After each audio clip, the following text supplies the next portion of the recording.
சொந்தம் பந்தங்கள் சொல்லால் கொல்லலாம், சொந்தம் பந்தங்கள் சொல்லால் கொல்லலாம், மாற்றோர் சதி செய்து மதிப்பை கெடுக்கலாம், மாற்றோர் சதி செய்து மதிப்பை கெடுக்கலாம்.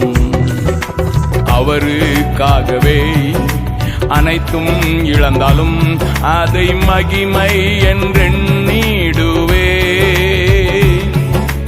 அவருக்காகவே அனைத்தும் இழந்தாலும் அதை மகிமை என்றெண்ணிடுவேன். ஹல்லேலூயா ஹல்லேலூயா ஹல்லேலூயா ஹல்லேலூயா. இயேசு தாங்குவார், அவரே சுமப்பார், ஒருபோதும் கைவிடவே மாட்டார். இயேசு தாங்குவார், அவரே சுமப்பார், ஒருபோதும் கைவிடவே மாட்டார்.